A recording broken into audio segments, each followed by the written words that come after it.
Pete, as you'll remember, I have talked about childhood anxieties quite a bit. That's where I get all of my superpower, is from being an incredibly shaky child, apparently. That is well-trod territory for It us, is. Tom. And Yes. this story that I found, I thought was kind of interesting. We would both agree that childhood is already filled with anxious moments. And I think that most of it can be boiled down, a lot of it can be boiled down to simply, am I measuring up to my peers as well as I can? And for me, it was things about like sports and clothes and whatnot. And yet again, technology rears its ugly, anxious head because that anxiety has creeped its way over to video games. And the anxiety about video games is not affecting just the kids, but also their parents. Pete, are you familiar with the game Fortnite? Oh, dear. Yes, I am. For those that aren't, it's basically, let's see, it's like a video game where 100 players are virtually connected over the internet. Their avatars are dropped into a computer landscape, and they battle it out one by one, or they battle out until only one person or team is left standing. Is that a good sum up? Yeah. Because I haven't personally played it, but Really? No, Okay. I haven't. It strikes me as a thing you might play. And what's most interesting about it is that there is this, you're on an island, and the island shrinks. And so eventually, not only are you killing other people, you're eliminating other players in this player versus player 100-person brawl. Yeah. But the territory you're on is progressively shrinking around you. So Well, that makes sense because it stops people from camping and just sort of like hiding out in one little hidey hole. Okay, well, do you play it, it sounds like? That was my summer challenge to myself, is that I would begin playing Fortnite with my son. Got it. Oh, So- well, this is going to work out perfectly, this cold open, because you and your son are one of over 125 million people playing it worldwide. And parents have become very anxious about the social standing of their kids because a lot of them, everyone's playing Fortnite video games, and they're worried that their kid isn't measuring up. There's actually a quote that I found that said, one parent said, there's pressure not to just play it, but to be really good at it. You can only imagine what it was like for him at school. And so, and this is not like one of those, I didn't find this in sort of like a weird clickbait article. This is from the Wall Street Journal on July 31st. What the parents are starting to do. So it is a clickbait article. So it is exactly fake news. What it is causing the parents to do is they are hiring video game coaches. Oh, just God. for Fortnite, that these coaches can make up to $50 an hour working with kids to be the best at Fortnite. Humanity, I hate you. God. In the way that they used to pay for like tennis lessons or swimming lessons. In that same article, you can find these coaches on Gamer Sensei and Bidvine. I don't know what any of those words are. But in that same article, it says, quote, some coaches can't believe parents want to sign up their children for lessons. It's really surreal to me, said Logan Werner, an 18-year-old Fortnite coach in Roy, Utah, who plays the combat game on a professional team called Gankstars. He follows up, quote, my dad would have never paid for me to take video game lessons. So, Pete, you're a parent. You have a child. Apparently, you're playing with your son. Is this something you'd ever do? How do you feel? Oh, my about God. it? Oh, it enrages me. It enrages me. Are you kidding? No, it's terrible. It's the absolute worst. You know what you're supposed to do to get really good at a video game? What? You're supposed to play the damn game and die a ton. That's what you're supposed to do. You know what else? Parents, don't hire coaches. Give your kid 3 quarters. That's all they get. And then that's what we did when I grew up. It was good enough for me. Playing the video game uphill both ways? Yeah. You got lives. Lives mean something in this universe. Come on, coach. Come on. Now, I am a huge, huge proponent of esports. Like, I really am legitimately a proponent of esports. But I think that there is something about video games that you have to earn your stripes. You have to learn the skills of the game by discovering the skills of the game, and practice comes from trying it again. Oh, I could, Tommy, I really uncovered something for you. Dragon poked. Dragon poked, yeah. I don't even know where to go from there. I'm enraged. I'm on fire. You're so mad. What's interesting to me is that you're so mad about the idea of that paying for a coach seems like a cheat versus the idea of the fact that parents are so anxious about their kids' ability to play video games when that's something that parents normally should hate their kids doing, I would think. That's actually really funny, because here I am actually like practicing with my son, and why am I not saying no more screen time? Right? I think your son has to start paying you $50 an hour.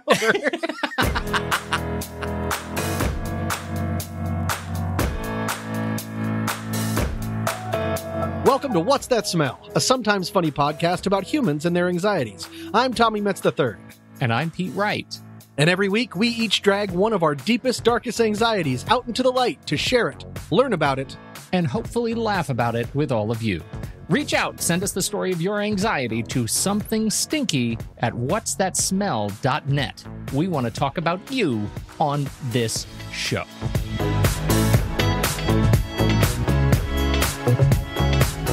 Tommy, how often do you stop and take stock of your skin?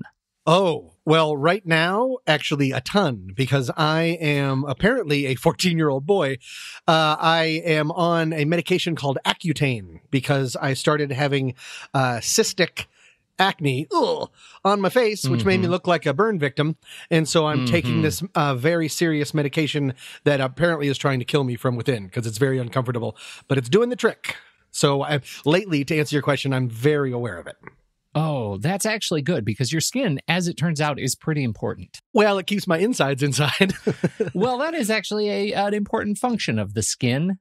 The skin it's the largest organ of the human body, and yet it is, I think you talk to dermatologists everywhere, they would agree, it is really, really ignored.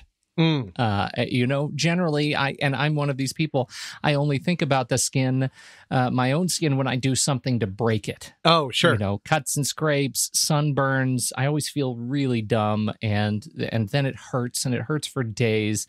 But, the punchline to skin damage always comes much later in my head, and so it's really hard to feel strongly about a sunburn that's healing. I'm just one of those people that generally day to day, I haven't given a lot of thought to my skin. But it is an organ.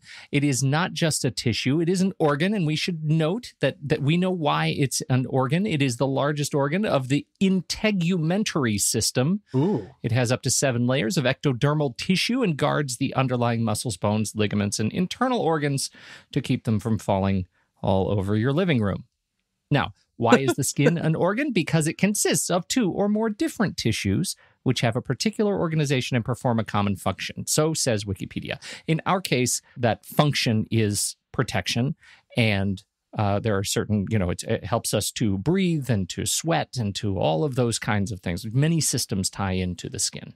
I do think about the skin when I get cut, because, and I think I'm perseverating more on cuts right now because I have a family member who's on this blood thinner medication. Do you know what I mean? Have you ever watched somebody who's on blood thinner get a paper cut? Yeah, it's pretty bad.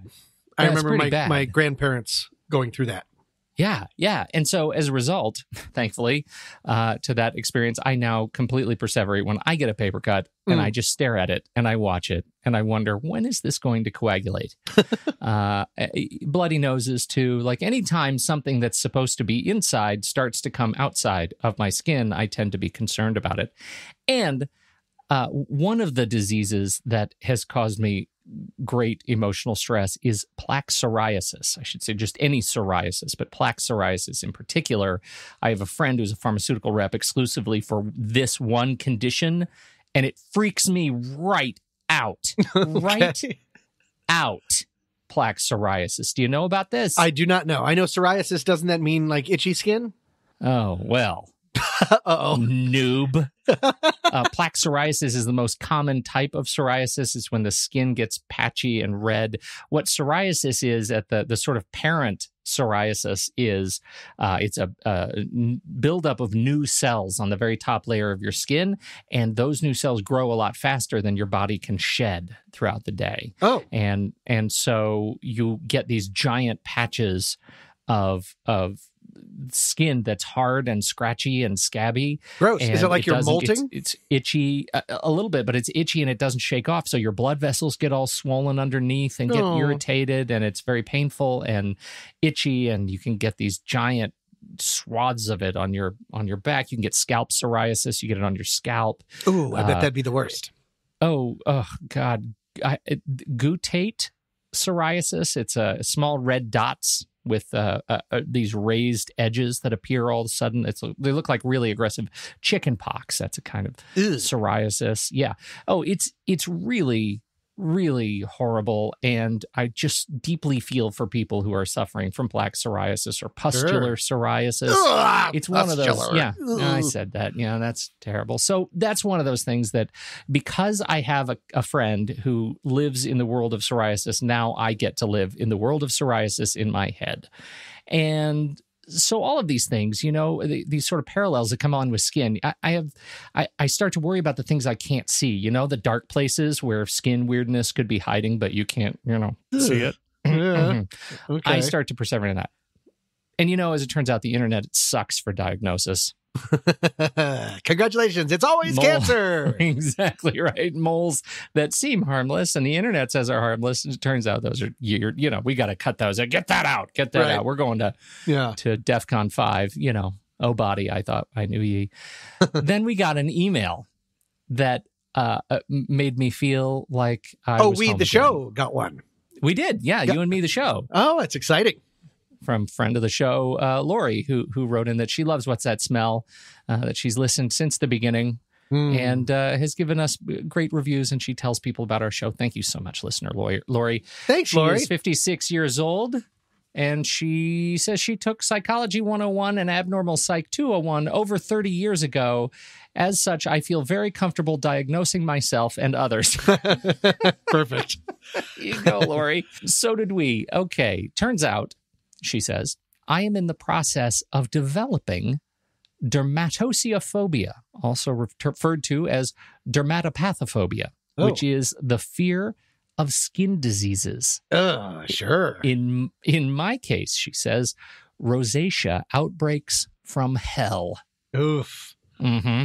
Your podcast helps me view this with a comical eye as I learn to manage this uncomfortable condition.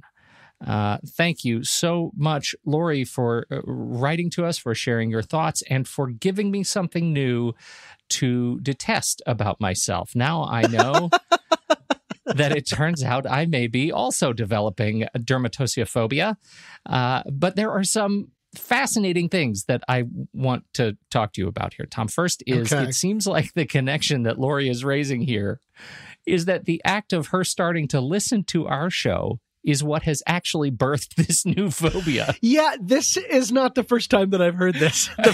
One of the first times is from the very first episode where you talked about certain smells that you're actually taking them in your nose. Yeah. And some people said, thanks for my new phobia. I think we should change the name of the podcast to Here's Your New Phobia. Yeah, that's right. It's just Contagion. Yeah. Here's your phobia. Yeah. But, I call seriously, that's like a massive win in the spirit of no such thing as bad publicity. Like, that's great. Taking down listeners one by one. Yeah. Welcome to the family. Here's the thing. There is this weird out-of-body experience to experiencing a thing and then suddenly feeling that new fear of a thing. It's like, I kind of feel like I'm walking on a path with Lori and we're in the woods and we reach a fork and one way leads to the bright and shiny village full of wonders and delights. Yep. And the other way leads to like the darkest unknown. And every time you reach that fork, you actively choose the dark path until it becomes a habit. Thus, a phobia is born. But I have to ask, Tom, how do you know if you have dermatopathophobia? How would you figure that out? Constantly, like really minutely checking your skin or really worried about everything that shows up all the time? No, it turns out you take an internet quiz.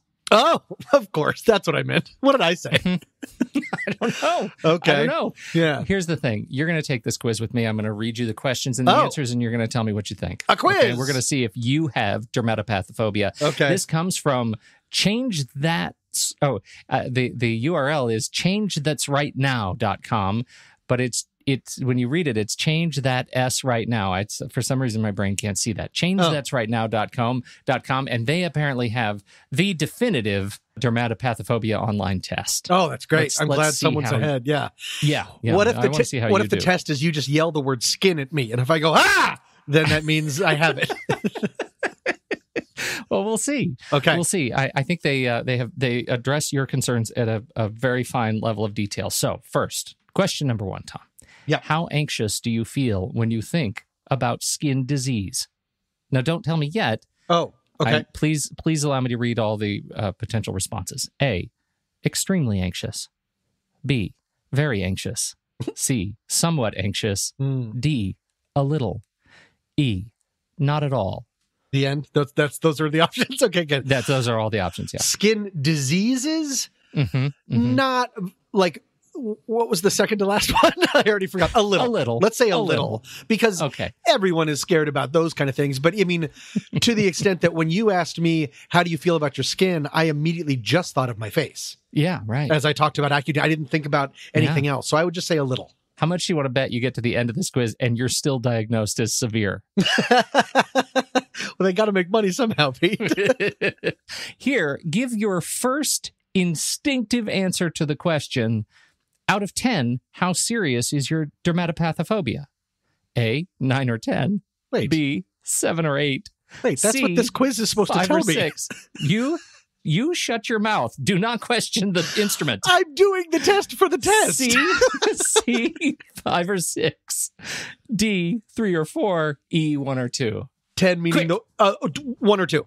It's not looking good. How bad are your symptoms of dermatopathophobia? What kind of quiz is this, Pete? It's just asking the same question over and over. This is not like a mind hack. The symptoms are really bad, and I've used drugs. The symptoms are really bad, but I've avoided meds. The symptoms are uncomfortable, and I've used drugs. The symptoms are uncomfortable, but I've used meds. I don't really experience significant symptoms. Where do we put my breakouts, my adult breakouts? Is that something that I would... No, because this is not the symptoms of your condition. It's the symptoms of your fear of the condition. Oh, what? No, I'm not taking drugs for something that I don't have. I would kick you out of the test so far, but I feel like we're doing a service for listeners to actually be walking through this incredibly precision instrument. Do you have dermatolophobia? Okay, what's next? The whole reason we went through all of those other questions that are actually all the same question is to get to this question. Okay. Do you dramatize situations involving skin disease in your mind? Do you see pictures or movies or hear self-talk or other dialogue in your mind? A, yes, all the time, and the feelings are powerful. B, sometimes, and the feelings are bad when I do. C, sometimes, but the feelings aren't that bad. D, a little. E, never. And this is feelings about skin disease, correct? Yes. Okay. Traumatizing situations involving skin disease. You may be on a date with skin disease. I'm locked in an elevator with skin disease. Oh, boy. Whatever the no is. Okay, never. Yeah. I hope you're keeping notes, everybody. One more question. In our experience, whoever they are, clients who overcome this experience benefits many areas of their lives, not just in situations that used to make them dermatopathophobia. Even if you were only to get rid of dermatopathophobia, how much better would things be? Dramatically better. A big improvement. A significant relief. And then there's an error in the test where there is a code snippet that has been dropped in here. It says a significant relief, bracket, problem class, type equals phobic, style equals FC. Oh, yep. Which means now when you go back and read the test, you'll have to read it like this. In our experience, clients who overcome the experience benefits many areas in their lives, not just in situations that used to make them dermatopathophobia. Even if you were only to get rid of dermatopathophobia, how much better would things be? Right? It's ridiculous. I'm choosing for you Right. And you have finished the quiz, so now I'm going to submit. I don't want them to know this about me. They're so on top of their game. I'm actually surprised. They have told you that you are not dermatopathophobic, that it probably doesn't significantly affect your day. And yet they are still playing a video from the president of this company saying that maybe you should still attend one of our seminars and asking which time works for you. Yeah. Yep. Tell them I'm pretty free. Can you go Wednesday the 22nd I'm signing you up at 10 a.m. Great. That sounds dynamite. Where should we send the invitation? Foster? Does he have a cell phone? They want your text alert. No, I'm worried about screen time for him. We went through this whole thing, and mostly to demonstrate what a terrible doctor the internet is. Don't take these quizzes. They're the worst. I do want to go back to this rosacea thing, because rosacea, do you know what rosacea is? Yes, that I started with rosacea before I went on to Accutane. So I have like red cheeks and stuff. That's fantastic. I have been diagnosed with rosacea. It sounds like you might have had erythematotolangiostatic rosacea. Is that true? That checks out. Yeah. Can you yeah. practice that for like 25 minutes? You did great. That's the redness, flushing, or visible blood vessels. You could also have the papulopustular rosacea, which includes the acne-like breakouts, or the phimosis rosacea. Skin thickens and has a bumpy texture. Or the ocular rosacea. Eyes get red and irritated. Eyelids can be swollen. It may look like you have a sty in your eye. It's not. That's not great either. So I want to go back to listener Lori and just say, wow, I am totally in your court on this, and I'm fascinated by the breakout, not just of the rosacea, but of the phobia of the rosacea. That may be the scarier thing. I don't know. They use a lot of big words. Yeah. What is your story about skin? Because you were on Accutane at a normal time, right? Or I was at a normal time. It was a more common age. It was when I was in high school. I had the same sort of cystic acne, and we tried a number of different things, and finally went to the nuclear mother option. Of all, mother of all drugs, and it was a terrible, terrible experience for me.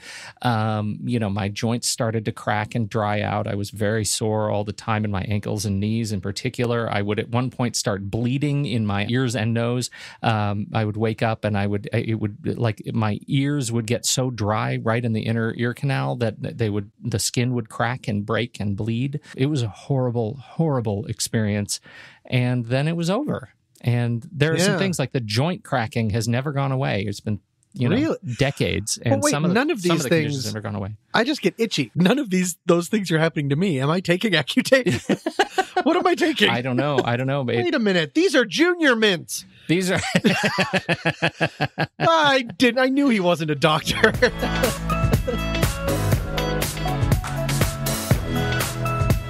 Pete, in the cold open, of course, as I always do, I brought up childhood anxiety. And my fear or my anxiety this week is not something that I suffer from anymore, thank goodness. But it was a very strong anxiety I had during childhood. And I'd be interested to hear if you shared it at all. Good. Yeah.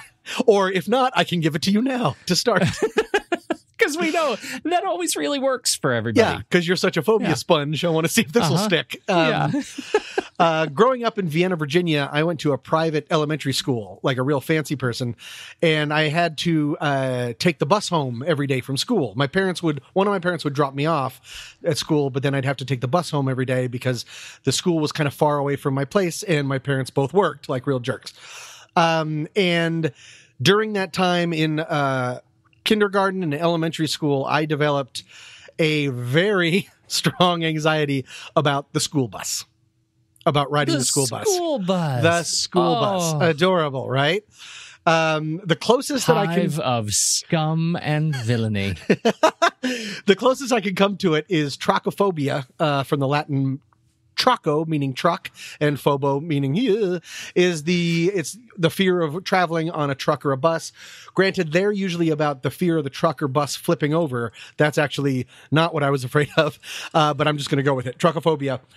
Here's what I remember about being on the bus.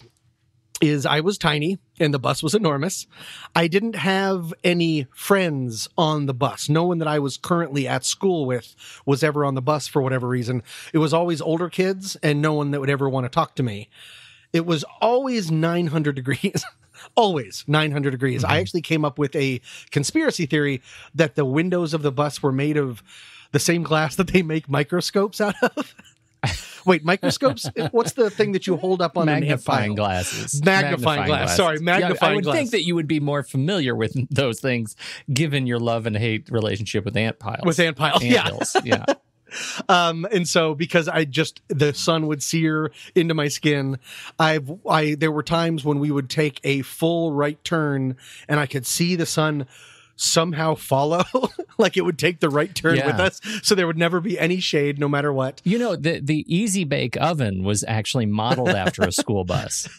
It's all just ambient heat magnified through school bus glass. Yeah, I would just bake, and then partly maybe because of my anxiety, partly because there was nothing to take my mind off of it, I also suffered from motion sickness, and I would get very queasy on the way home a lot.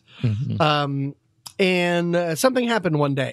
This is going to get a little gross, people, so I apologize. But oh no, yeah, I started to get sick and I started to get hot, and there's no one that I can talk to on the bus, and I don't feel that I can talk to the strange adult in the front of the bus to say, "Hey, I'm getting sick." So that exacerbates it. Knowing that you're sick and there's nothing you can do about it, you get sicker and you get sicker and you get sicker. And I'm a tiny child. I just want to point that out. I did. This is the gross part. Wait. Oh, yeah. How old were you at this time? Like tiny child. What does that mean? 4, probably. 4. Okay. 4 or 5. 4 years. I don't know. How old are you when you're like in first grade? First grade, second grade? I don't know. You're in that sort of first grade. Are you 6 in first grade? Oh, well, I was young. Either way, I was a tiny child. Okay. And so it would be around that time.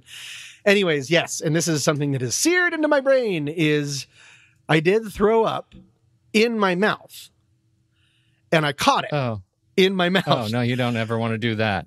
My cheeks are puffed out. And I held it in my mouth for the next 5 to 6 minutes. Oh, God. For the end of the bus ride home. Oh, God. Was this a mistake?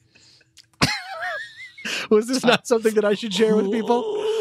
I'm really trying to steal the deal on I want to be single forever. So I don't want to talk about my past cystic acne and throw up mouth. Anyways, so the bus stops in front of my house. I run out of the bus. My grandmother from Texas, my late grandmother, was there visiting. She opens the door. I almost knock her frail body over as I run up the stairs to the bathroom and spit it out into the toilet. So you made it to the toilet. I absolutely made it to the toilet. You are really burying yourself in the role. I just mean that is an incredible commitment to hold it that long. I'm in it to win it, Pete. You know, I'm a real inspirational figure. Is there a Guinness line that we can call? I feel like we have significantly, like we've uncovered a significant new angle of like the vomit related records. Don't you think? Like there's opportunity here. I see your name on a plaque. Oh, I certainly want my name in print next to this. Yeah, absolutely. The question then becomes, could we reproduce it in any way today? Yeah. Hold tight. I'm coming down to the valley. I'm going to bring my slow motion camera and we'll see how long I can. Yeah. Very proud of myself. It was a real time. So anyways, so that obviously didn't help my bus anxiety. And if I remember correctly, I refused to go on the bus for a little while after that because the bus was just a place of fear and misery and heat and throw up mouth. And so I tried to break it down now about what I was feeling. And I think a lot of it was just that I wasn't in any control, nor did I know the people that were in control. And just the feeling of knowing that if I needed help, I can't ask for help makes a nothing situation so much worse. That's the only thing that I can think of why that was so scary. Did you or have your kids ever had any problems with school buses? With school buses in particular, no. My kids went into the school bus with a sense of, with that sense of wonder, like, oh my God, thank God I can be on a vehicle that my parents aren't on at the same time. Sure. And they've never, they never really established that sort of social fear. So I do have a vehicle and vomit aversion. However, sure. I used to serve as a conductor on the Manitou and Pikes Peak Cog Railway. Have you ever heard of the Pikes Peak Cog Railway? You're a Coloradan. Oh yeah, There's a mountain, in Colorado Springs called Pikes Peak, and there was a cog train.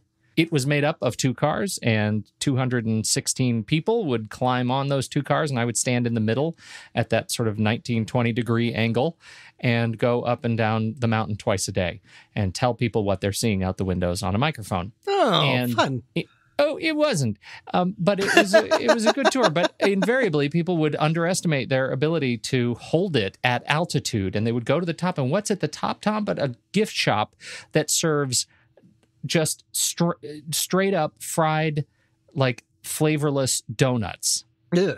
Like no icing, no nothing. It was just one kind of donut. People would gorge themselves on these donuts, then get on the train and start wobbling their way down. And they would, and all the seats were in the like booth seating. So you'd be facing each other, and people would always throw up on the train. Jesus. Always throw up. Yeah. They would throw all their donuts up. Sometimes multiple people throwing up at the same time. So we had a bag of essentially this supercharged sawdust called Voban. Yep.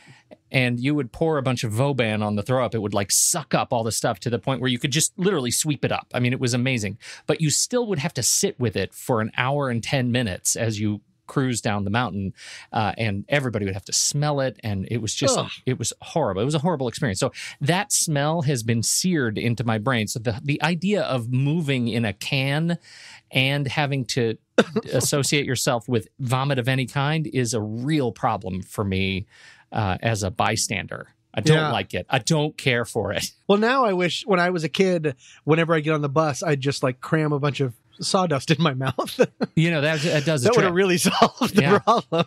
Yeah. In case there is anyone out there who has children who are expressing any kind of bus anxiety, I did some research and I just found 3 tips that I thought was kind of interesting. I guess they're probably a little, not self-explanatory. What's the word? Obvious? That's cool when I can't think of the word obvious.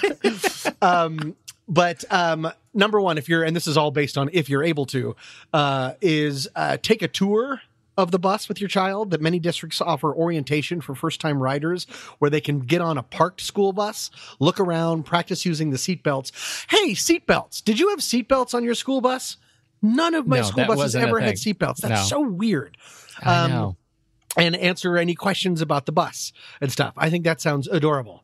Find out what the route is ahead of time and do a test drive with your child. Point out landmarks along the way so she or he will know where she or he is along the way. So it's not just this big, scary tube experience like you described. And if you are Forrest Gump, you can find out the driver's name and have your child say hi to them when she or he boards. That way she or he will feel more comfortable reporting any problems that they have, which is exactly what I needed to have. So those are 3 options, because there is a lot of stuff on the internet about childhood anxiety for buses, that a lot of people say that school anxiety starts when you get into the door of the school, but there's been a lot more research saying that the bus part is a real problem for kids also. So pay attention to that stuff and you can help your children. And if you want to get kids started early, see if you can find an online quiz to give them. Those are the best. Okay. Do you have bus anxiety? Do you have bus anxiety? Do you have bus anxiety? Thanks, Internet.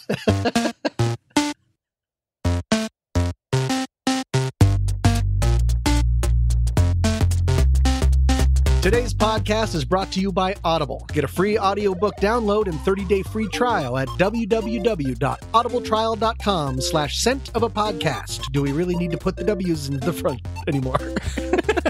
Over 180,000 titles to choose from for your iPhone, Android, Kindle, or MP3 player. Pete? Oh, Tom, I looked hard for something related to skin or vomit, and I was not satisfied with very many of my selections, so I'm going with one of my very favorite YA books from one of my all-time favorite YA authors and general good person. That is John Green, and the book is Paper Towns. I read that. I love that book. I adored this book. I never knew of the concept of paper towns. I didn't know anything about copyrights in mapping, but you learn about copyrights in mapping in this book. You also get a fantastic road trip. It's kind of a road chase, a road stalking. I don't know. It's wonderful. And if you are not in love with Margot Roth Spiegelman after the end of this book, then you've done it wrong. That is Paper Towns. It is only 8 hours and 3 minutes, narrated by Dan John Miller, who is just a guy with 2.5 first names, which is awesome.